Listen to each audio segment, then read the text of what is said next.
Ya, pemirsa, Satgas Pangan Polri mengungkapkan tindak pidana perlindungan konsumen terkait beras yang tidak sesuai standar mutu, di mana hal ini merupakan tindak lanjut dari laporan Kementerian Pertanian sebelumnya, yang di mana telah menemukan ada sebanyak 268 merek beras, dan dari 268 tersebut ada 212 merek beras yang hasilnya mayoritas produk dari beras tersebut tidak sesuai standar, di mana kondisi tersebut berpotensi merugikan konsumen senilai 99 miliar triliun rupiah per tahun pada masyarakat sendiri.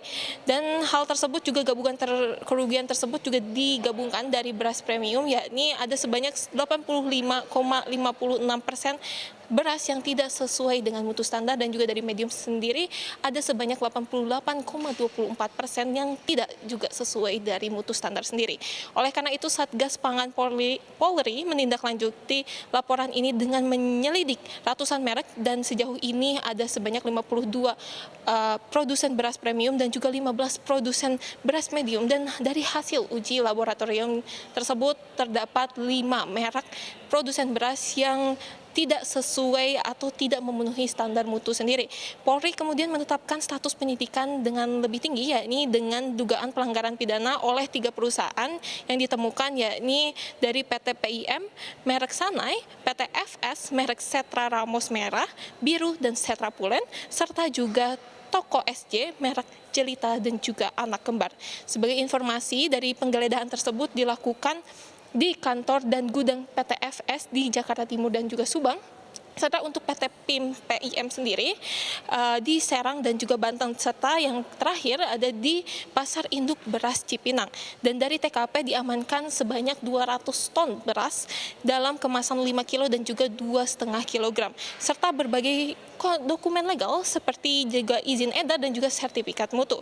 Beras-beras tersebut diproduksi menggunakan mesin modern maupun tradisional, namun dari penyelidikan atau dari hasil laboratorium tidak sesuai label standar mutu yang tertera di kemasan. Berikut penjelasan lebih lanjut dari Helvi Asegaf selaku Dirtipid Deksus Bareskrim Polri. Hasil uji lab juga bagian daripada barang bukti yang kita sudah dapatkan, yaitu hasil lab dari Kementerian Pertanian terhadap 5 merek sampel beras premium, yaitu Sania, Setra Ramos Biru, Setra Ramos Merah, Setra Pulen, dan Jelita, serta Anak Kembar. Dari hasil penyidikan kita, untuk sementara pasal yang kita persangkakan terhadap perkara tersebut yaitu tindak pidana perlindungan konsumen dan atau pencucian uang dengan cara memperdakan produk beras yang tidak sesuai dengan standar mutu pada label kemasan. Ya, sejauh ini Polri telah memeriksa 14 saksi dan melibatkan ahli laboratorium dan perlindungan konsumen. Saat ini penyidikan tengah fokus pada penetapan tersangka dan pengembangan ke merek lain serta tracing aset hasil kejahatan.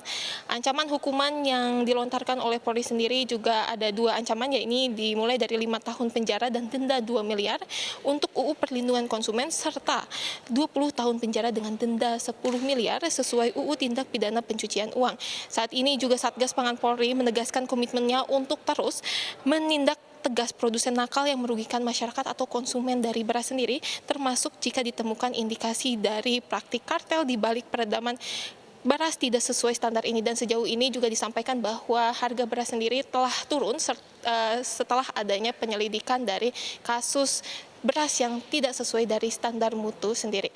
Demikian laporan kami dari Jakarta, Salma Wijaya dan juru kamera Terry di CNBC Indonesia Beyond Business.